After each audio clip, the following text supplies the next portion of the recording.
Don't ever underestimate the heart of a champion.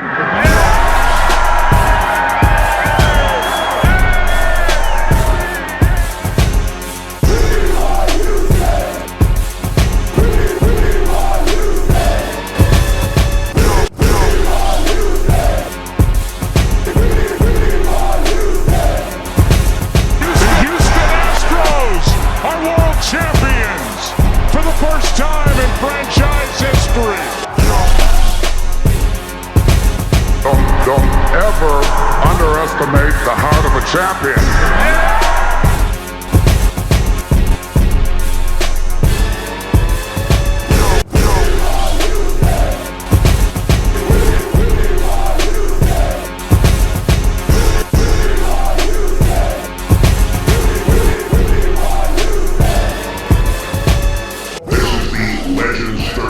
Sports Podcast with your hosts, K-Rino and Wrekk. All right, this is the first ever Legends 34 Sports Podcast with none other than K-Rino and Wrekk, myself, and this is going to be a tribute to Houston sports and beyond, basketball, baseball, football. First of all, Kate, give us type of an intro of your love affair with sports, like when it all started. Look, man, first of all, y'all need to get ready because we're going to talk about everything. Well, not everything, but everything. But no, man, I fell in love with football when I was 7, 8 years old, man. So I thought I was going to be in the league, because I played wide receiver, and, people might laugh and like, man, yeah, I was good. Right. So 8, 9 years old, first seeing the Houston Oilers, Earl Campbell, man, I was hooked after that, gone. I was like a junkie. And I played football all the way up to high school. Went out for the team, didn't make it, was crushed. I was the water boy for like a week. They said, man, you can't make the team, but you could be like the trainer, the water boy. And I was standing on the sideline. I said, man, I'm sitting there holding this water and the clipboard. I said, I can't do it no more. So that's when I jumped full and rap. But yeah, man, football, basketball. Wasn't a big fan of baseball until maybe like 81, 82 when Astros was doing all right. They almost got there against the Phillies. Yeah, well, no, before that. In 81, they lost to the Phillies.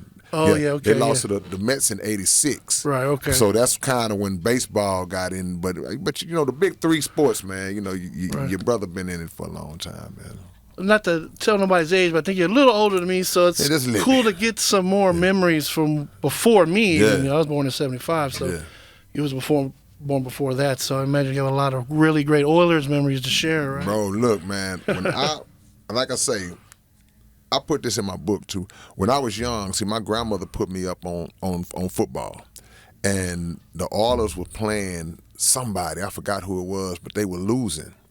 And I was like, man, like, oh, they're going to lose, our little boy. And she was like, no, just keep watching. The game ain't over until it's over. And I'm like, man, look at the score. It's over.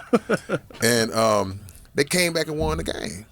And when they did that, I was like, how'd you know they was going to do that? But that's what started my whole love for it, Right. And then when Earl Campbell came to the Oilers, man, I was done after that. I'd never seen nothing like that before. Yeah, straight up. A little bit about my past is so dense.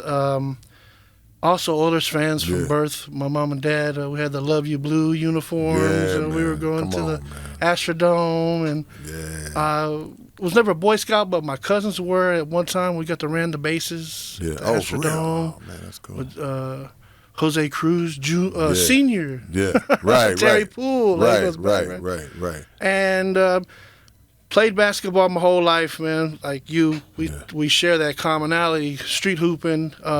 Football, played at Milby for a couple years, year and a half. Played alongside Donald Driver, which we hope someday we might get him on the show. That'd be really great. Yeah. Talk about some old memories. No question. But my love affair with Houston sports, man, that goes deep, man. Especially the Rockets championship run of '94. Yeah. Right. Before that, the Oilers. Buffalo, right? Just one word. Look, that's a story. We're gonna do a segment called Houston Heartbreak, Houston Sports Heartbreaks, and but it's funny because like I was so football oriented, right, that basketball didn't come along until later. But I was 10, 11 years old when the Rockets went to the championship in 81. Right. See, they played, that's when Moses and Calvin and Rudy were still playing. And they went to the championship in 81. And it was big at that time because they had upset the Lakers. Right. They beat Magic and Kareem. And they wasn't. See, that year that the Rockets went to the championship in 81, they were like 41-41. Wow. Even 500, something like that. And they went all the way to the championship, upset the Lakers, and they lost to Boston. Then history repeated itself in 86 because they did the same thing. They beat the Lakers in the conference finals. This was Akeem's second year in the league, Ralph Sampson's third year. Right. And they upset the Lakers again and lost to Boston. So, but I think that 86 year, that's the year when basketball, in my eyes, it took over football for me. Right. Just as a personal fan, I really got in. When Dream got there, I really got into football. Earl Campbell was gone already, and I was done after that, man. Right. Yeah. But we can, but now looking at it now, because you mentioned the 94-95 season, and that's for us, of course, that's our best memories because that's all we got. Right. And it was the first major championship. You hear that, James Harden? Yeah, that's all we got. Yeah, really. Are you listening? Yeah, man. That's another story. But that was our first major championship in anything. I wasn't alive when the Oilers won the championship back in the 60s. It wasn't called a Super Bowl back Gamblers? then. Yeah, no, the Oilers, the Houston Well, Oilers, the original ones, they won the AFL championship back in the 60s. Right, okay. Before it was even called a Super Bowl. But we were swimming in the nutsack when all that happened. But when they won in 94, which by the way was like probably the scariest moment of my sports life, when Game 7 against the Knicks, that was man, I was scared to death, bro, because I just felt like they was gonna lose or something. Just our history, we fresh off of 92, 93 with it seemed like something always went wrong.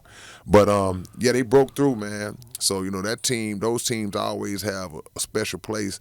But what made those teams special for me was because if you remember, from 87 all the way up to when the Rockets went to the championship in 94, every team had at least repeated as champion. The Lakers went back-to-back in 87, 88. Then Detroit went back-to-back the following 2 years. Then the Bulls won 3. Yeah. So in my mind, when they won the one, I'm like, man, they're not going to give us our credit if we don't at least repeat. And then they won the second. I was like, okay, I'm good now. I'm cool. I was cool. Right. Yeah, I didn't want it to be that. They already talking about how we wouldn't have won if Jordan wasn't there in the first place. So to get 2, that validated it for me, man. And that's always going to go on, that debate, Bulls and Rockets. Yeah. Jordan took time off.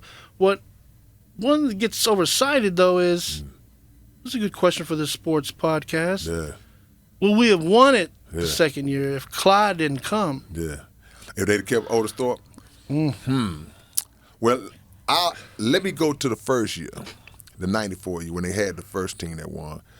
If Mike don't retire, right, I still feel like we would have won. Yeah. Now, people going to say, oh, man, y'all live in Houston. Y'all going to say that. But I'm just looking at how we matched up. We matched up with them, and they didn't really have an answer for Elijah Warren at all.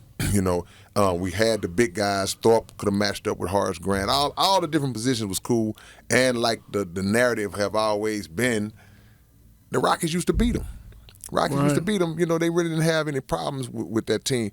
But, if you take the second year was different, which is one of the reasons why I give Rudy T a lot of credit as a coach. He don't get a lot of credit that he deserved, because think about this. 94 and 95, they were really 2 different teams, 2 different type of teams. You got a big physical front court, big physical grinded out team in 94. Then in 95, they did what I believe kind of revolutionized the game to where it's what we're looking at now with the 3-point, the small ball, the 3-point shooters. I was starting lineup in 95 during the playoff run. Besides Elijah Warren, you got Mario Elie playing like the 3. Yeah. At 6'5", whatever. You got Ori playing the 4. It's 6'10". Then you got Clyde at the guard and Kenny at the other guard. That's small ball outside of King. And they shooting 3. So you're talking about back in those days, the Rockets probably led the league in 3-point attempts and makes. And the attempts might have been 15 a game or something like that. They shoot 15 in the court. One guy shoot 15 by himself now. So they really revolutionized the game, in my opinion. And Rudy showed what kind of coach he was to take a totally different type of team the very next year and adjust and mold that team into a team, that could win, man. That was, and they beat like 3 or 4 60-game winners that year, man. Every series on the road, they can say what they want to say, man. They can say what they want to say. Mike was there that second year. He was there. He lost, man. He lost to the team we swept. Straight up. Yeah. So, I mean. Oh, Jordan wasn't the same. He still dropped 55 on the Knicks in Madison Square Garden when he came back. He averaged 30 in the playoffs that year. He was still playing hard, man. He averaged 30 points a game in the playoffs in 1995. Right. So, us guys who have played basketball, we some professional hood hoopers. we understand about being rusty. We understand about mechanics. That's a real thing. So, yeah, we know Mike wasn't the Mike we was accustomed to seeing, but how many people in the league, how many teams in the league would love a guy to be that rusty where he getting 30 a game? Right. Give me that rust any day. So now I don't buy into the fact that, and I just don't believe they would have won 8 straight like a lot of people say they would. I just don't believe somebody would have beat them out. Just wear and tear alone, some would have had to give, man. But y'all quit hating on my squad, man. Straight up. Man. And I still want to give Clyde the props, man. I don't think we would have won the second year if not if he came, let alone for his defense. Right. A lot of people they see Clyde and him shooting threes and all those dunks and all, but his defense, man, was spectacular in that playoff run. Clyde always had good defense, always. It's just, you get overshadowed by Michael Jordan because Michael Jordan, he's won Defense Player of the Year. He's first team all defense all the time, but Clyde always played good defense. Yeah. Other than Michael Jordan, you can't really pick out any players at Clyde's position that was just lighting him up on a regular basis. Just think about it. So Clyde always had really good defense. 6'7", long arms, athletic. And back then, defense was mandatory. The coaching staffs demanded that you play defense. It wasn't like it is now. So now and Clyde underrated leadership. Underrated leadership. When he came to the Rockets, the players didn't like Clyde when he got there. Not. They didn't want him. So imagine coming into that environment where these guys don't even want you on the team because one of their close partners been traded away for you. Right. I mean, that's hard to hoop in, man. That's hard. That's a hard. At the same time, they're kind of, if you remember that time, they're kind of like Shelvin Max, Mad Max. Like they're trying to push him out the frame, right? But still trying to. But eventually, he leaves, right? Right. But you know what, man? I think about that sometimes. In today's game, Clyde and Maxwell, boy, that'd have been hell if they could have stayed together like that. Max left for the reasons he left, but I think about that like, man, just imagine. And we got pieces of it during that year when they first made the trade. You would see times where Clyde and Vernon would be on the court together, but man, just running and gunning.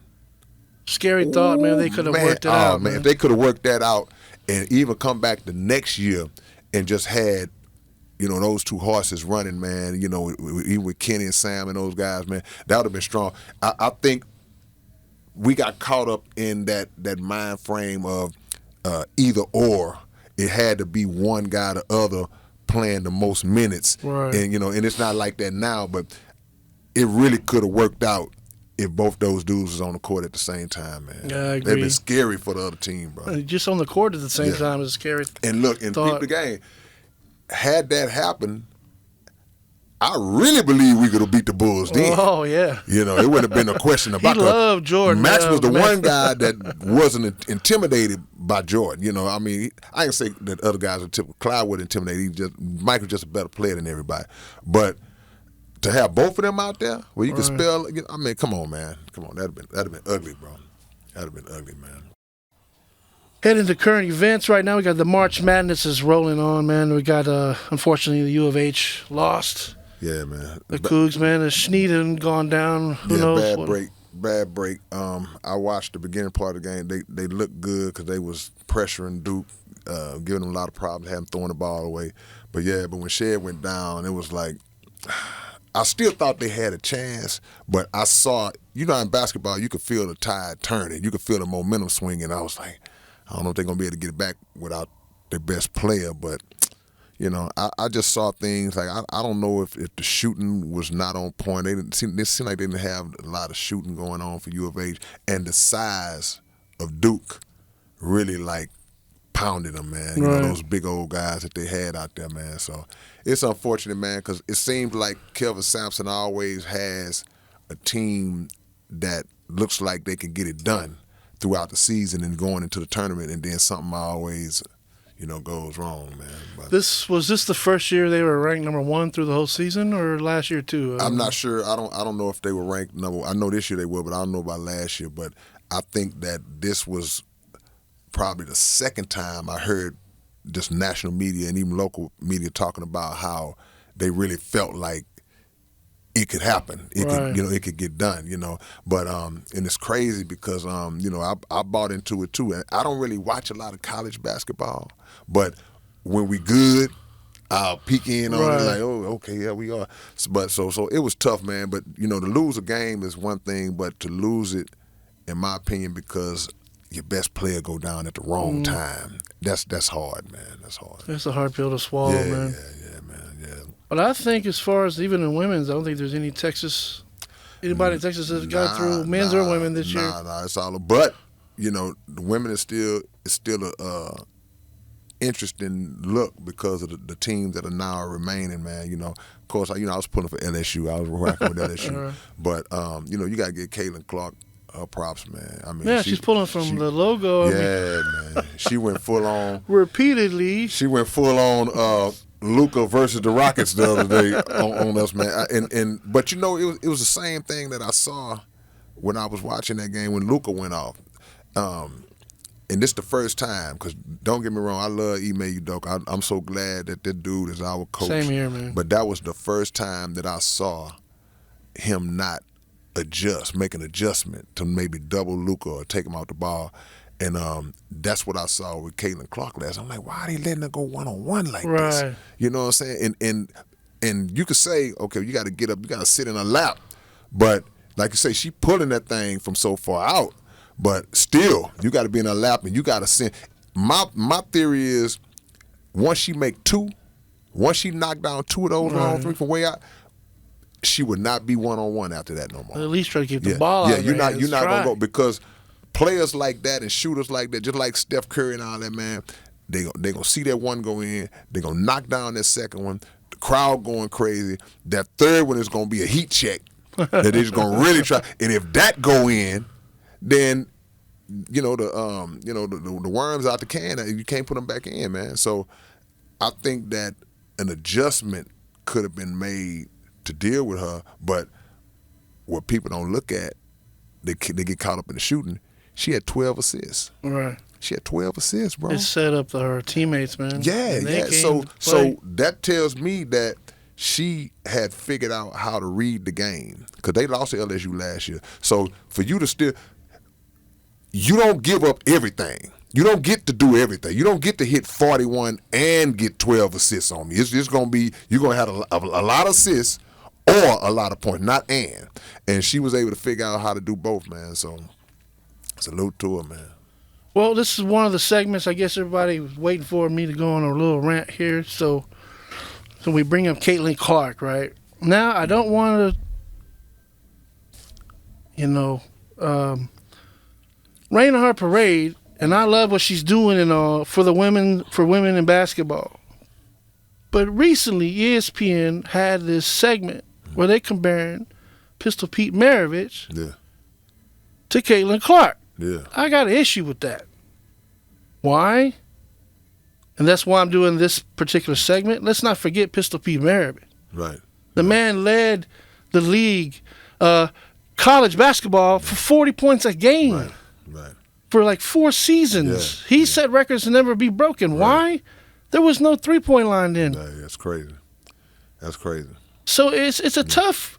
It's good to get caught up in the hype, and she's setting all these records. But when you start saying comparing it to Pistol Pete, I don't think that's fair. You know what I'm saying? I mean, we're talking about a whole other era of basketball. Don't even have a 3-point line. If they had a 3-point line, Maravich averaged 50 a game. I mean, you can only speculate, man. But and I ain't gonna lie, I don't.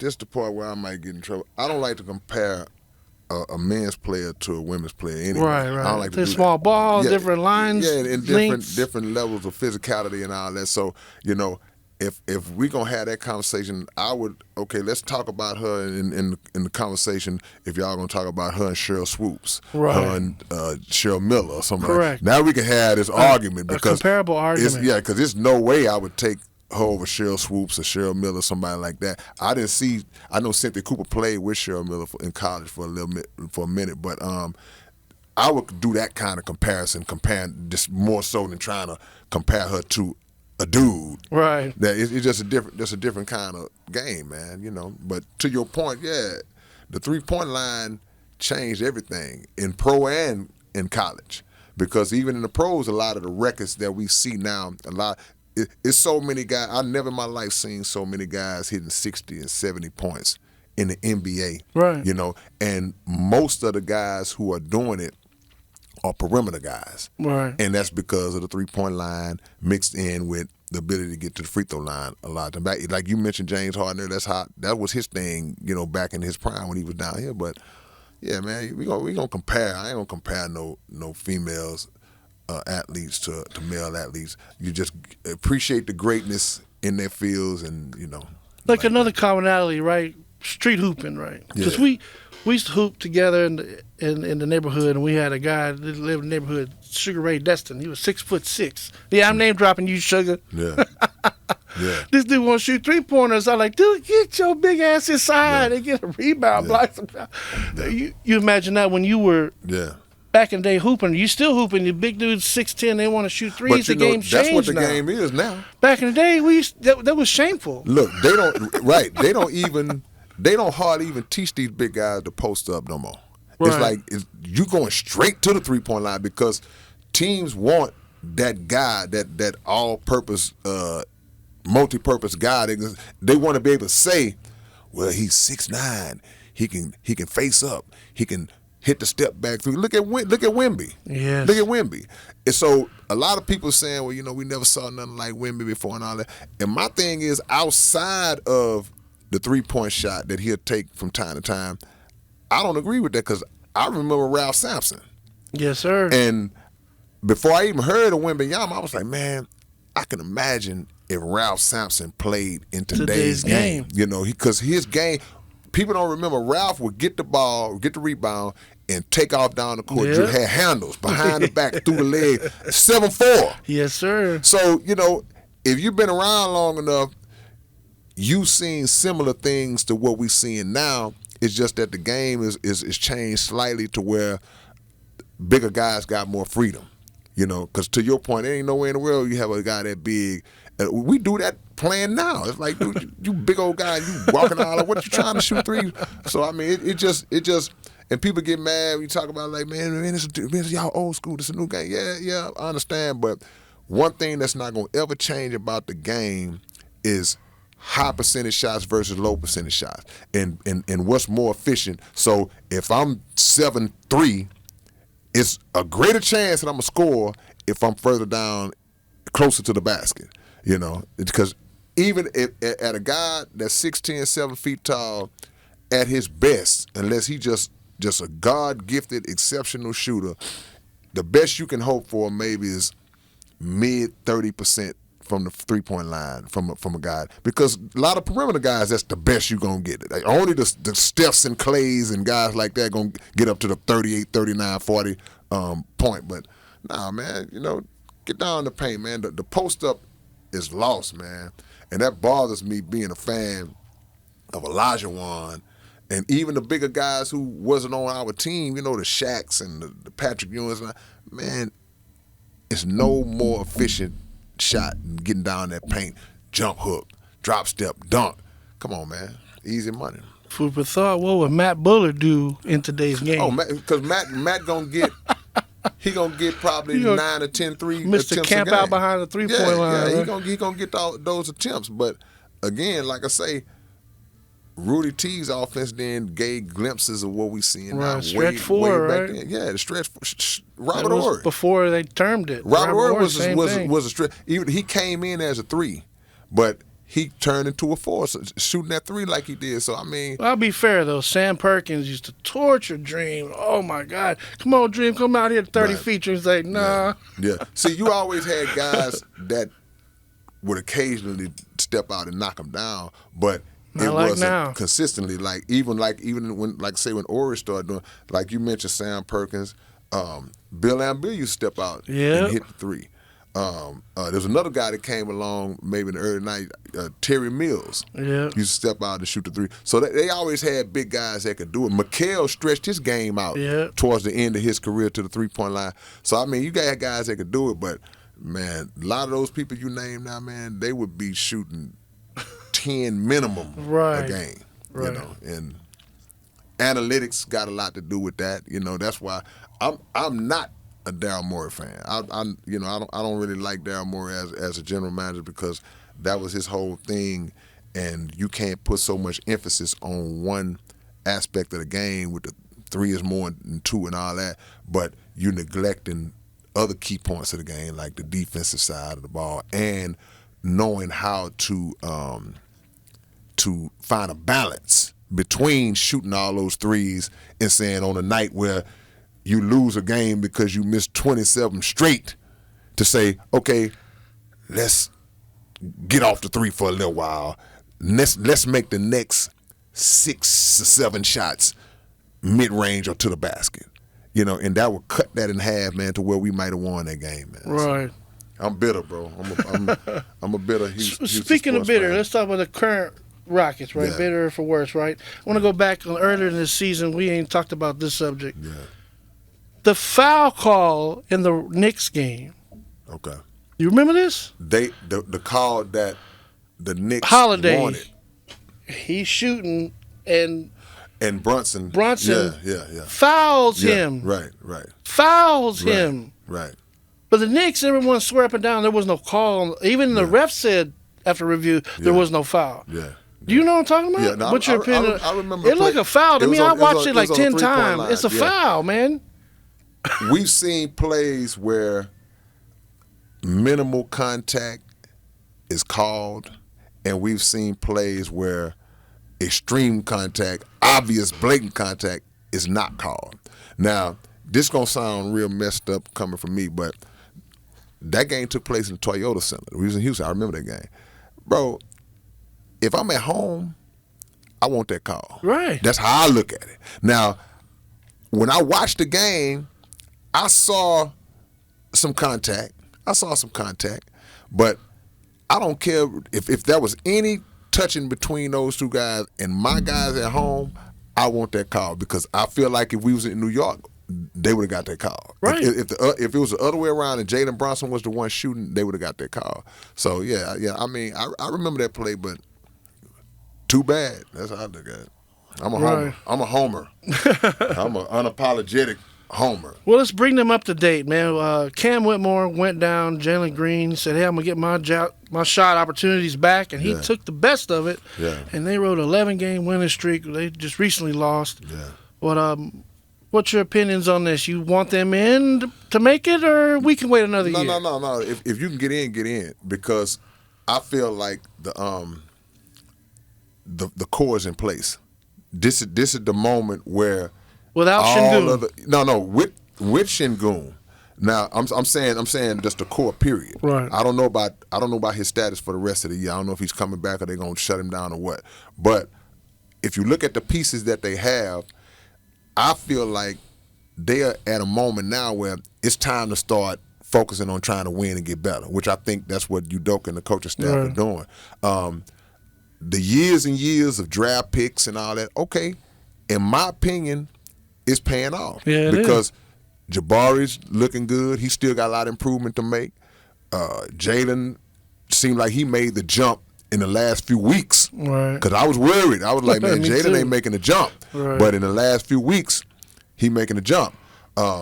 Cam Whitmore was a steal. I wasn't a big fan of Amen Thompson when they drafted him because I was like, I just wasn't seeing nothing. Right. But now, I'm seeing it. So, Let me ask you, let me stop you Yeah, there. go ahead. Do you think he's out of position?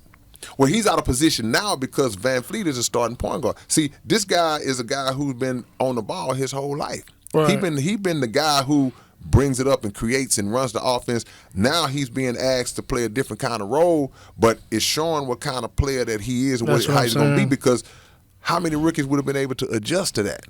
To say, Hey, rookies they get got 10 this dude in rebounds the a game. dunker spot, bro. Yeah, right. They got him in the dunker spot waiting and catching and going up and dunking and snatching boards like a center. Right, or power forward, right? Right. So if once he develop a shot, it's over. He's Yeah. gonna be a problem and learn how to run a team. So I mean, the four guys you named Jalen Green, Jalen Green, Şengün, Jabari Smith, Amen Thompson, and Whitmore. Those five guys right there, that's your core. Now down the line, you're gonna run into issues on how to pay everybody. You know, it's scary. That's the only thing about today's NBA compared to the back in the days. You knew when you had those guys, they're gonna be together 3, 4, 5, 6, 7 Right, years. now Look at the money. Rockets championship team before how many years they were together before they finally won. The scary part is, out of the five guys I named, how are we gonna pay them all when it's time? Right. So let's win now. Let's go. Let's get them right. Keep infusing veterans. The Steven Adams pickup was big. You know, your Which hasn't played yet. your twin brother Steven Adams, and they're gonna be all right, man. This last part of the schedule is gonna be hell, and it might determine whether or not they finish over 500. But right now they already over 500 compared to the last 3 years, Yeah. barely getting to 20 wins. Bro, I ain't mad, man. I ain't mad. And they're right there with Orlando, who's also in the building phase, and they're in the playoffs and got a great record. Right. So, I mean, whereas teams like Detroit still And have to buy them. Detroit surprised me because I thought that they would make a bigger jump this year because they like you said, they kind of on a similar trajectory as the Rockets for us being bad and getting the pick and stocking the picks. But looking at it, they don't have the young players we have. Right. You know, Cunningham and those guys and Ivy, you know, they real good picks, and even Amen's brother. right. But talent wise, it's not the same. And y'all quit hating on Jalen Green, man, because the first thing y'all was trying to say, oh, he got a new older woman, and now he gonna be trash. I heard everybody saying that. So maybe y'all need to go get y'all older woman because he been balling out. Yes, sir, man. He Yeah. really made that jump. Ain't no Kardashian curses going on with my boy, man. Y'all get up off my boy. They were talking about trading him and everything at one point. You know, it's like, nah. And that's another thing that I don't like about the league. It's like they don't give you time to really just fall in the pocket like it used to be. It's like one little bad stretch or one off little stretch and like he on the block. And according to rumor, he was really on the block. They were Yes, talking about sir. sending him to the Knicks. Yep. So I'm like, dude, no, just hold up, man. Because if you trade this dude and then he makes this jump that we seeing now, man, the whole city gonna be pissed. Right. You know, so just hold on, man. Work with you. Let's build chemistry and let's build up this core. Let these guys mature and go through they growing pains, and we'll be in that echelon pretty soon because a lot of these guys, man, they on their way out, man. You know, the LeBrons, the KDs, the Stephs, still playing on a high level, but they got less years ahead of them. Right. Right. So, you know. If you were to make a prediction, who's we knocking out, the Warriors or the Lakers? Man, I'm gonna keep it. I'm up for the man. Warriors, man. I don't like the Warriors. Well, so if I had I to would pick, if I had tickled. the power of who to knock out, it would be them. But just keeping it real, I don't think that they gonna get. And before the season, my homie Thad, he asked me, he said, "What you think?" And I said, my prediction was exactly where I said borderline play-in. I said, I think they'll Right. be borderline playing, and that's right where they are. Exactly where they are. Looking at the schedule, man, and in the last part of the Rockets' winning streak, Golden State start winning. Yeah. And they beat Miami, and I think they beat Orlando in back-to-back nights. And I think that's the one that hurt because I'm looking at it like, man, I'm depending on Miami and Orlando to beat them, two good teams. But I don't think they get in this year. I hope I'm wrong. But plus with the enigma of Draymond Green, we don't know he's going to punch somebody in the nuts next game. Right. Be out for the rest of the season. Right. I mean, it's funny, but I'm not far off, man. These guys play so erratic, so WWE the whole season. Who knows, man? But also with them, they got so much experience, man. They know how to turn it on and win to get in position to really take that spot, whereas we don't. We got the veterans, the Jeff Greens and the Van Fleets on the squad, Dylan Brooks, that can kind of guide that. But they got to really get some big wins. They got Minnesota. They got Dallas twice, one more time. Yeah. They got some tough games coming up. So I don't know if they'll get in, man. But I'm not gonna be mad. I'll be happy, man. Bro, we won. What a season! 22 games. We won like 20 games average the last 3 years, bro. So we lost 2 games in March. Right. Wow. And 1 year under Silas, they won 17 games. And I think another year they won 20. So that's 37 games. They already got 38 wins this year. Right now as we talking. So I mean, the jump is obvious. What they have to do, the step to take next season is to make sure that you don't give away those 4 to 8 games a season that we give away. We lost a game to Portland that we should have lost this year. They lost a game to Memphis right before the All-Star break that they should have lost. So that's what they got to avoid. Had big leads and they dwindled in the fourth quarter. Right. So now you're looking at being 2 games out of the play-in, but you can think about 5 games that you should have won. That it's like when you lose a game by 3 points, and then you look at the stat sheet and you miss 15 free throws. Right. It's the same kind of concept. So next year that maturity kicks in where you take everybody serious, man, and be in that top 6 where you don't have to worry about that play-in crap. How we doing for time on this? We got about 7 minutes. Well, one more thing before we, I guess, move on from the NBA. I want to know your feelings on the mid-season tournament, which was introduced for the first time this year. Yeah. Do you think that's something going to stay, or do you particularly like it? Or I hope not, man. I don't like it. I don't like it at all, man. Because what's the fool's gold? Yeah, because I mean, what purpose does it serve? It serves no purpose other than a financial boost to the 12th man that's on the bench who ain't making no money if his team win it. Right. Because, like I say, the Lakers won it, so I'm sure it's a guy, Max Christie or somebody, like he's glad to get that $500,000 per player. But I think that the NBA, they just grasping for straws, trying to figure out something to infuse some excitement into the game. But to me, that's not it, because it really serves no purpose. It's like the NBA Cup. Like, what are we winning? What are we winning? And then the people who don't win it, they don't get nothing. Like, I think the run-up got like $250 or something like that. But it's no place for it.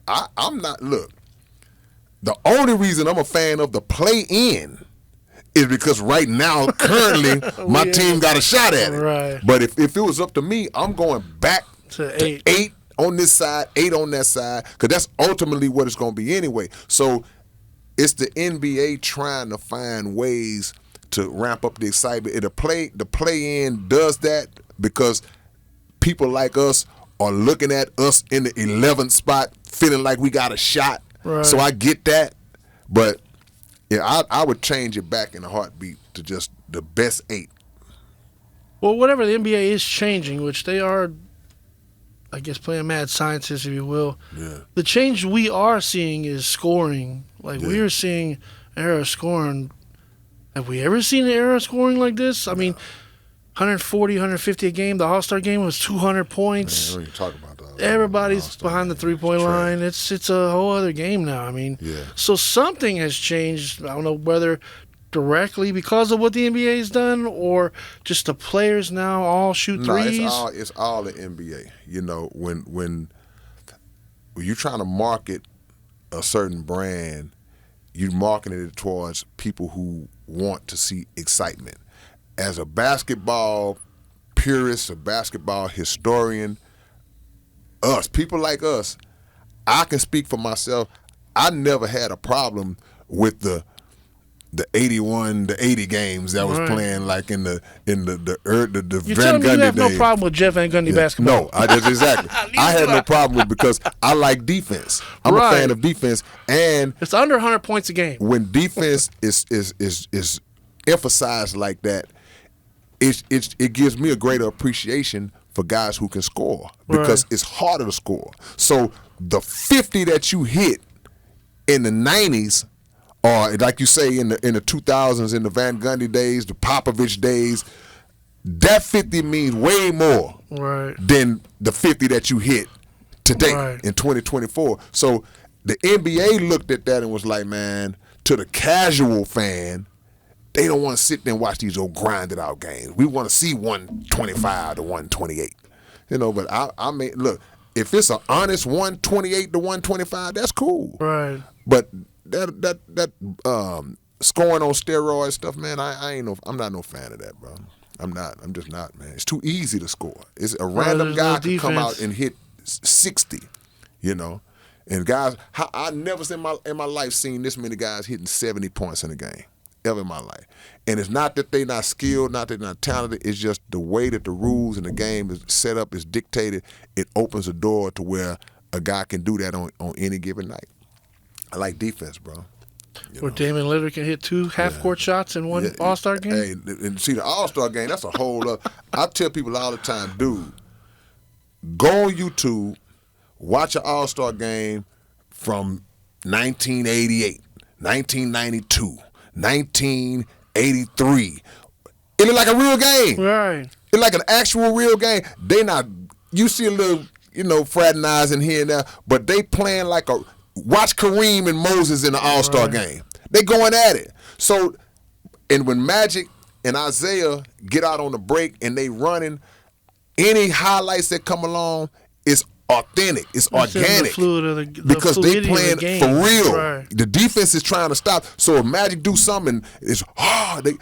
Now it's like the defense is like, okay, I'm going to let you run by me, and I'm going to get out the way so you can throw it and he can do the three. It's not the same, bro. It's the Washington Generals, basically. Yeah, it's Globetrotter. And it take away, I don't even think, and this is the thing that a lot of people might have a problem with me on, I don't even think that the All-Star records that get broken now, I don't even think they should count. Right. Because they say, well, such and such scored, he just broke the scoring record for most points in the All. That shouldn't even count, man. Wherever, go back to the year where they was really playing real defense in the All-Star game, that's when the record should stop. Right. Because if the score is 200 to 198, come on, man. And we know it's no defense being played. None whatsoever. Yeah. All right, we're going to get into the baseball, the Astros, man. Last night, a no-hitter was thrown by, I believe it was Dotel.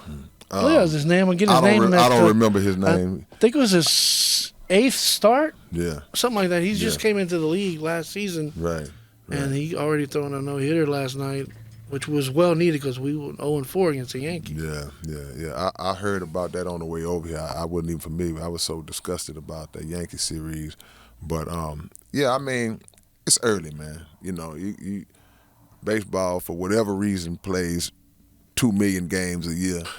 And it's no cause for people to panic after 4 games. I think more so it was about who it was against. The Yankees are just that team you want to beat. You want to beat them. And the Astros, I tell people, the Astros always beat the Yankees when it counts. Right. So don't get caught up in the first series of the year. With this rendition of the Astros, they've never had any problems with the Yankees. So, don't get caught up in it. No. Let alone, like I tell my youngest, Ashley, she's a huge baseball fan. We don't know how to act. Yeah. Right. We struggled for so many years. I mean, look at the Killer Bees eras and the such promise of Biggio, Bagwell MVP season, but we ran up against Maddox, Can- Glavine, look, can I- Smoltz, every Can I make year. a confession?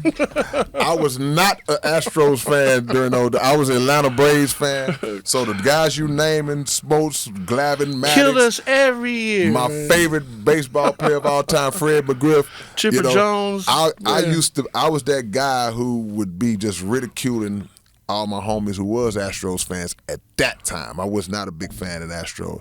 But yeah, I never saw that team getting it done, Right. the Killer Bees team.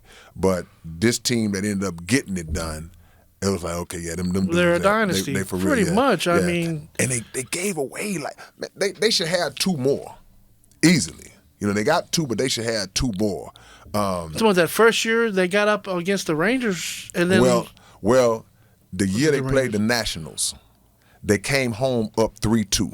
right, yes, And they lost okay. both games Yes. down here. So that should be three right there that they should have. Now, the Braves series, the Braves just beat them. The one that they recently lost a couple of years ago, the Braves. But I think they should have at least 3 or 4, man. You know, Right. but We don't know how to act as far as Houston fans having such a good team for so long, Yeah. good, great players. no, we get spoiled quick though because. Let alone the bullpen the Astros have. Yeah. Is, But see, we legendary, get man. spoiled quick because I saw that just in the last couple of years when Dusty was the manager. It's like they calling for Dusty Head, like dude, like what's the problem, you Right. know? And stuff like that made me not pull for the Astros no more because it's like Dusty came in and cleaned up a messed up situation with all the cheating scandal Yeah, stuff sure did. going on and all that. And he came, I think that was no better guy to step in that spot and fill that void and take over this team and normalize everything. Right. He got that together and won it. It sure did. So the next year, just like you said, we get spoiled quick because the next year every move he made was getting scrutinized. And, why'd he do that? Why'd he pull a guy? Why'd he let him go? It's like, dude, come on, man. You know, so when they let him go this past year, I was kind of relieved. I was kind of like, yeah, man, yeah, let Dusty go so y'all won't be able to blame everything on him, the slightest little things, man. Let alone let him ride off in the sunset when he 80-something years old. Well, he's I mean, in the like 72, Right, 73, I mean, but a good- I don't believe he wanted to stop. Right, I don't true. believe he wanted to stop. I think that if the organization in the city would have wanted him back, I feel like in a heartbeat he would still be managing the team. But I think and I don't know him personally, but I just think he felt the vibe of like, man, you know what? Let me get on up out of here. And rather than say we fired you, it's like, okay, we just mutually agreed, or he's retiring or whatever, you know. But nah, man, Dusty did a great job with this team, man, and I think nobody would have been able to do what he did, you know, to clean this because it was a mess, bro. You know, shout out to Mike Fires. You know, man, I don't like people like that, man. You know, dude, you know, if me and you robbed the bank together, and I don't know, I'm just speculating, but if all of us robbed the bank together, man, I ain't gonna tell when I get caught, or I ain't gonna just bust out the blue. If my conscience start bothering me, that I'm gonna deal with that. I ain't gonna drop you in the grease. Right. So you know, Mike Fires he's just a snake to me, man. You know, I ain't condoning no cheating activities. Don't think I am. I'm speaking on a principle about why would you just come out because you may have had some bitterness within the organization that you decided you wanted to air that out, and you know, I don't know. Don't pay no attention to me, man. That's what I think. Right. It's left a bad taste in a lot of people's mouths. A lot of people do have different opinions of which way. And Yeah. I had a very strong opinion at one time, and I guess I've chilled. Yeah. I was very upset that they found out the cheating. And in the way they were cheating and Yeah. the extravagant way they were cheating. Or extravagant way they say. Who 'Cause knows? with the man? buzzers, and I don't believe With the that. spreadsheet and the thing and the computer. And then my thing is, I never say that they wasn't doing it, but here's the problem. This is the part that don't, man, if you break down every team in baseball, you can find some way. Right. I'm not talking about gamesmanship things that you do to get info and intel about the opponent. I'm talking about cheating, plain and simple. Every team in the league, especially the good teams, they get caught up in that. So I think that the Astros, guilty or not, they were made a scapegoat because the Major League Baseball is similar to the NBA in the regards of there are certain teams that they want to see be at the top. You know, you want to see Lakers be at the top. They want to see Yankees be at the top. They want to see Dodgers be at the top. Big market team. Who did the Astros beat in that World Series? They beat the Dodgers. You know, so LA fans still bitter about that. Now, so I think that's more so what it was, because if it was anybody else, if that story would have broke about the Yankees doing the same thing or being accused of the same thing of the Dodgers, I feel confident that they would have suppressed it. It wouldn't have been made a big deal. Right. Like they'd have brought it out, but it wouldn't have been a big deal. Look at how they talk about Belichick and the stuff that he was doing and Deflategate and all that. They talk about it, but it hasn't diminished his legacy or diminished the value of New England's championships. Right. Tom Brady's legacy. They never say, so if anything was going on with them, he knew, but they never pinpoint and try to make that be a knock on his legacy. So it was just Astros hate. That's all it was. Well, you got a perfect way to segue into NFL. You bring up Tom Brady and the Patriots, and which is like the Patriots are a thing of the past now, and Brady's gone, and who knows what the Bucs are going to do. But the Texans this year looks brighter than ever. Yeah. One of the most exciting, possibly one of the most rostered teams that we've seen in Texans history this year, as far as free agency,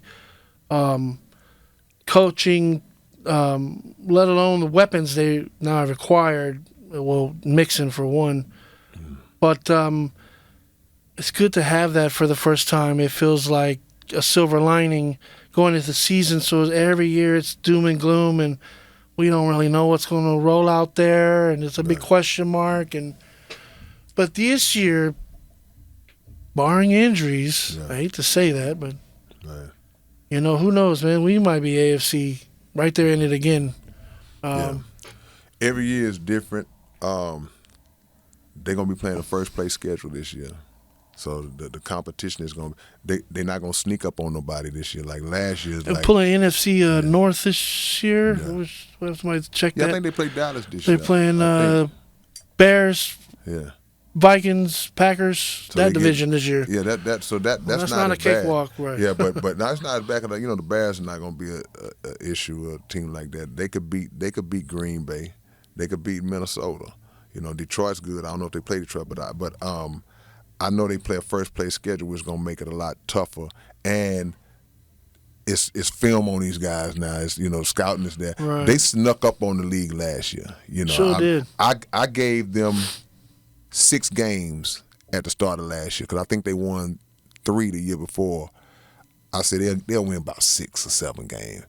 So to go from that to winning the division and winning a playoff game, you ain't fooling nobody no more. So they have to make sure that they have the focus, and they have made steps to improve the roster because you can't come back with the same thing. And D'Amico's so focused on defense, that's the smartest thing you can be because Mahomes is still in the AFC, Lamar Jackson is still in the AFC, and you still got other good teams, those second-tier teams like the Buffaloes and the guys like that who were still in Miami's. So it's not going to be easy, man. It's not going to be easy. They have to make sure that they don't get drunk off of last year. Right. Yeah. That's a good point, man. But the main turnaround is that they are playing defense, they are tackling, they're stopping the run. Yeah. We haven't seen that in too long, man. Yeah. Before, we were the downhill team, man. Let alone the Derrick Henry and the Titans come into town. They're going to run for 2 bills every time. No doubt. Now we can stop somebody. Now we can tackle. You know what I'm saying? And it feels good to even say that, man. Let alone we're seeing that every Sunday now, man. D'Amico it's a big difference. I view him in the same vein that we was talking about Ime Udoka earlier. Just a culture changer, a guy who comes in with a plan knowing exactly what kind of team he wants to have, what kind of identity he wants to have for his team. And when you can get that as close as possible to even balance on the offense and the defensive side, then you got a chance. So defense will hold you in on the days where the offense ain't clicking, where CJ might have an off game. We can win 10-7, you know, whereas in past years it wouldn't be 10-7, it would be 30-10, you know. So all those things make a difference, and I think they know what they have to do. They lost a couple of guys that I wish we would have kept, but you know, I saw Stingley make a jump, you know, in the secondary this year. Right before at one point he was getting an interception like almost every game, so I saw him make a jump. The running game has improved. Picking up Mixon should help that. Yes. Now I don't know how. I haven't heard anything. Maybe you could tell me how they've addressed the offensive line. I haven't heard anything about that. But that's going to be another main key, because as great as CJ was last year, he was running for his life a lot of times, taking a lot of hits, getting sacked. And if you give this dude time, he going to destroy you. Yes. So I would prioritize that offensive line, you know, if I was the Texans. And I don't, by no means, we don't want to get too ahead of ourselves. Damon Pierce, 2 years ago, was an incredible ball carrier, man. He was dragging people in the secondary. Yeah. Now he got hurt. Is he ever going to reclaim that form? If he does, man, that's going to be a hell of a 1-2 punch with Mixon and Pierce. But again, I'm placing my hopes getting him back to the form of the player he was, because it wasn't last year. I don't know what happened. And then, you know, Singletary came in and made sure that he didn't get that spot back when he was ready to come back. I mean, I think that guys have to understand, you know, they say NFL stands for not for long.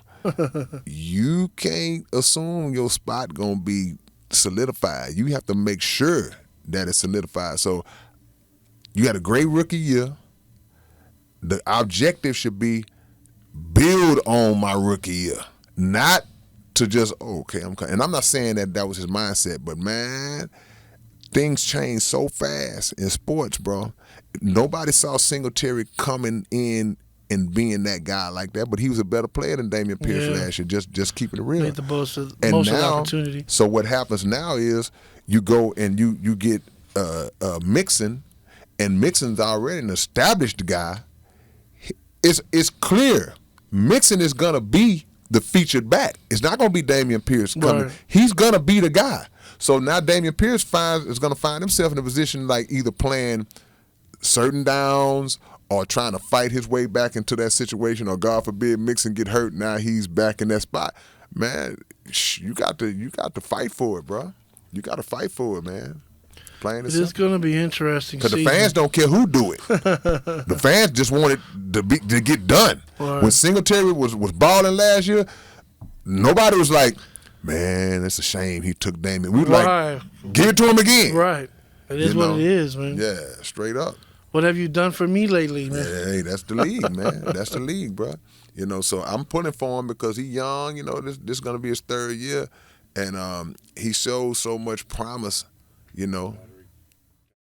Well, we got to talk about the Texans and football, and I'm sure podcasts in the future will talk about more of the Oilers and more legendary memories of, let alone, hopefully, man, in the future, hopefully get surprise guest stars, maybe Richard Johnson, maybe. Yeah, no doubt about it, man. Yeah, ex-Oiler. Man. People who lived it, walked it. Me and Russell Washington, we got to interview Richard Johnson, but it was all about music. After the interview was over, I was just steady asking him about Oiler questions, which was really cool. I can't wait to hopefully get him on the show. He'll talk about how the Adams family treat them like royalty. Yeah. So he's kind of torn between, you know, they use our stuff or not, but yet they roll out the red carpet every year for ex-Oilers. They first class plane flight over there, 5-star hotel. They have a commensurate ceremony, bring them out on the field. Like, who wouldn't want to have that? Let me tell you something, man.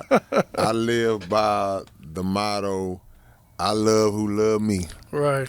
So yeah, I mean, it's if there's no connection between the current ownership group that's in place now and the former players, then I mean you can't blame the players if the former ownership family is still showing them love or just looking out for them. You know what I'm saying? So yeah, that's what it is. Let alone little personal hindsights of your own, like you've had like Jeremy Mincy. I don't know if That's my you homie, man. Tell us a Cliff Note Mr. version Mintz. about that, how you met him and how that. Man, Maybe he might be on the show one day. I don't know. I know my brother. If he ever come to the city, he'll definitely come on. You know, shout out to my brother Jeremy Mincy, 10-year veteran in the NFL. He played in the NFL for 10 years, man. Got it from the mud, got it from the ground up, and he's also a big lover of music, big hip hop lover, and an artist himself. So he reached out to me because he discovered my music some years back and reached out to me about a community event that he does in his hometown in Georgia and invited me out to come and perform. And, you know, we've been cool ever since, man. And he always have showed me love, like beyond music, beyond everything. He been like there for me at times when I really needed him, you know. So that's my brother, man. And he was so under the radar during his career. But he was a terror out there, man. Yes. He was a terror out there, man. He got sacks on some of the greatest to ever do it. He keeps that in his mind, you know. he had that conversation like he's gotten Brady, he's gotten all of the greats, you know. So that's my homie. You actually did a song for him. Yeah, It's no on doubt, YouTube, no doubt. Back I was doing theme songs a lot back in those days for athletes and you know, even companies and stuff like that. So I made him a song. Just to show some love to my brother. And there's another NFL player, I believe, that you know. I know. Got you hooked up with EA, I believe. That's my homie Sean Coffey, man. And Coffey is in the he's in the audio visual world right now. You know, he used to work for NFL Films and doing his thing. And he's also another guy that I've always looked out. And he writes scripts. You know, I mean, real talented dude. You know, he didn't play in the league a long time. But he parlayed the time into the league into being able to stay involved in it and get involved in other aspects of the industry. You like say from NFL Films and now going into his own production companies and all that. So yeah. Which is how the EA opportunity came along, or how that came along was he used to do what's called I think it's called motion caption. Like you know how when they make a video game, they have the athletes, they have real athletes who put these suits on to mimic the movements of the video game guys. And he used to do that. So he knew somebody there and was just basically saying, man, it might be a good idea for you to do a theme song for them and see if they jump on it. We did the song. They didn't jump on it, but the song, we still circulated the song out there like that. You know what I'm saying? Which in reality, they should have jumped. That's one of the coldest theme songs that never got used. Right. But just the fact that he was pushing for me like that, you know, to try to get it done, you know. Well, again, highlight some things maybe in the future, foreshadowing, maybe get some people on here. No doubt about some it. Other legends, right? No question. I guess before we head out, man, talk about a couple other sports coming up, I guess. Boxing. Yeah. Tyson and oh man, look, man. I hope Tyson, Glass Joe, is that his name? What's his name? I mean, Glass Joe. My hopes and my beliefs are two different things, man. My hopes and my fears. I hope they have to surgically remove Tyson's fist from his face after the boxing match. But you know, I also I'm a realist. You know, Mike's be 58 by the time this fight happens, I think, and you know, stamina is gonna come into play. Also, my biggest concern too is wondering if it's a dog and pony show, if it's legit, if it's set up to be like, hey, Mike, don't hurt him. We're gonna give you however many million, and it turns into something that's not really authentic. The word, are they using the word exhibition on this? No. So because I know that because Roy Jake Jones Paul, was an exhibition, right? Exhibition, yeah. So they didn't go on their record, and I know Jake Paul has included every fight that he's had is on his record. even Nate Robinson, and even it's like that's part of his record, which in my opinion is stupid. But Mike has always been that guy who, soon as ding, he coming. Yeah. But at 58, it's a stamina issue in my mind. I'm worried about, man, will Mike be able to just go to this, or on the flip side, even at 58 years old, Jake Paul, in my opinion, has never been hit by anybody that's going to have the kind of punching prowess that Mike Tyson is going to be, even at 58. Yeah. So the flip side is, if Mike catch this dude, even in the body, he going to feel something that he never felt before, I just remember Mike's last fight when he fought Kevin McBride and how tired he was.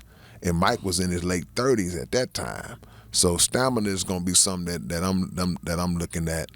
But my hope is that Mike Tyson, that they have to mop Jake Paul's face off the ground when it's all over. That's just me. Yeah, me too, man. Yeah. But shout out to Roy Jones Jr., man. I what a new level of respect. Yeah. I always was a fan, but when he got in the ring with Mike and did what he was able to do, wow, man. Roy Jones Jr. was always a fearless He boxer. took some shots, man, in that fight, man. He never, even in his heyday, one of the things outside of his boxing skill that I always looked at, I was like, man, this dude, you could watch certain boxers, man, and at the stare down, you see the fear in their eye. Right. He was never afraid of any of his opponents, never. So, and even Mike Tyson. Now, of course, you have a respect and a healthy fear, a respectful fear, but it's not the same as Mike Tyson, Michael Spinks. Right. In '88, where you could just see that this dude did not want to be. He was like, Mike, in the stare down, Mike just Spinks was like, okay, let's get this over with. But Roy Jones just courageous, man. He's courageous, and he talked about after the fight how his body was feeling. Right. He took some shots arms and everything, man. You know how back in the days at school we used to play arm and chest and you just feel that. Just imagine a dude hitting you like that. The shots you blocking off, you feeling them, all up in here. Nah, man, this part hurting, everything. Right. That's a different level of power, man, that the average person don't experience, man, to get hit like that, bro. So, and Jake Paul ain't never been hit like that, never, ever in his life. And I don't think Francis Ngannou ever got hit like he did against Anthony Joshua the other day. Did you see that? Oh, you man. catch that one? Deep. Woo-wee. And he's trained by Tyson, I believe. Ngannou. But this is one of the reasons why a lot of people don't like Floyd Mayweather. I'm not one of those people, but I'm going somewhere when I say this. It speaks to the importance of defense as a fighter. You're not going to hit a guy who's a defensive fighter like that. So people say, man, Floyd's fights are boring, man, because he focuses, in my opinion, first on not letting you hit him. Correct. So whatever Ngannou did, he wasn't as experienced boxer. He's just not getting into the boxing side, but he didn't protect the way he should have protected. Oh, yeah. And Joshua took advantage of that, plain and simple. You got to, like they say, that the name of the game is hit and don't get hit. Right. But the don't get hit part is the first. Like you go back to Ali, and Ali broke every traditional, conventional rule of boxing as it relates to defense. He held his hands low, he head movement. He just, everything that you're supposed to do, but he had a skill that prevented him from getting hit like that early on in his career. So, Ngannou just got caught, in my opinion, because I don't think his defensive game was where it needed to be against a top-level, skilled heavyweight fighter.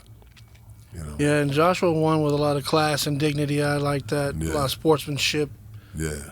And but we may never see, if you go back a couple years, there was talks of the unification of the heavyweight belt for the first time when Wilder had it, and then Joshua had it, but both boxers got derailed. Yeah. Wilder by Fury, and now Joshua by Ruiz. Right. Shout out to Ruiz, he's from Mexico. Yeah. He had it at one time. I think he lost it though. Right. But who knows, man? If we'll ever get that opportunity again, but it looked like it's not going to happen. Because I'm confused. Because it's like, I mean, I don't know how everything is set up. I remember back in the days. Okay, this was one heavyweight champion. Now you got 98 different champions. It's confusing. So the unification of the titles to just to eliminate my confusion would be a good thing to see. Right. Because if 3 or 4 guys can walk around here saying I'm the heavyweight champion of the world, then what are we doing? What better way to surmise Legends 34 than the legendary era of heavyweight boxing that we all grew up watching with Tyson. We got to do one on that. Holyfield, man, that'd be great to get Holyfield on the show, right? So I go back to the 70s. People in this discussion. It's so amazing. Because I go back to the 70s, man. And the days of Ali and Frazier and Norton and all those guys. Ali used to live in Houston. I just found this out a few months ago. Yeah, Ali was always during his. See, you got to look. We have a legendary boxing gym in Houston called the PABA. Right in the 3rd Ward, and Reverend Ray Martin is the founder of that boxing facility, and you go there today, you see all the legendary pictures of him with Muhammad Ali and all of the great fighters that came through there. Of course, George Foreman straight out of Houston. So at the end of the day, man, Houston has a rich history in boxing, a great connection to the sport of boxing. But yeah, Ali's trial when they were trying to jam him up behind refusing to go to the Vietnam War as a conscientious objector, they convicted him in Houston. Right here. So Houston is tied into this thing, man, big time, man, straight up. So it's wonderful, especially in boxing, to get all of these discussions, man. Right here in Houston. Doubt. But I think that we're going to wrap this up for this issue, this episode. We got a lot of great things coming, foreshadowing, maybe more guests and segments. And we're going to be on y'all head, man. We're going to hit y'all with some stuff that y'all don't get from a lot of sports shows. We're going to hit y'all upside the head with some things that's going to spark a lot of great conversation, a lot of arguments. It's going down, man. So get ready for it. Legends 34. Legends 34. So tune in next time, man. Love y'all having here. And a shout out to Eddiel Garcia and Eddiel Garcia for helping out. Hopefully make them part of the show. No question about it. No question about it. But till next time, Doug man. got to change his name to Eric, man. There it is. All right, man. Peace out. Next time, Legends 34 Sports Podcast. Don't ever underestimate the heart of a champion.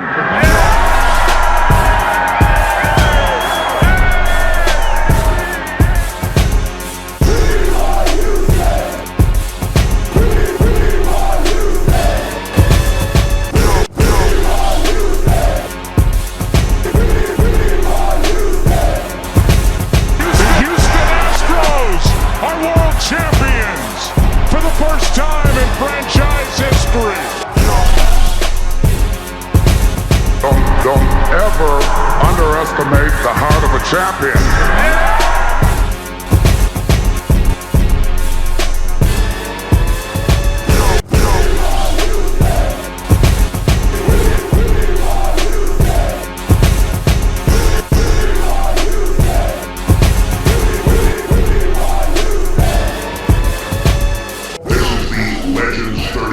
Sports Podcast with your hosts, K-Rino and DJ Wrekk.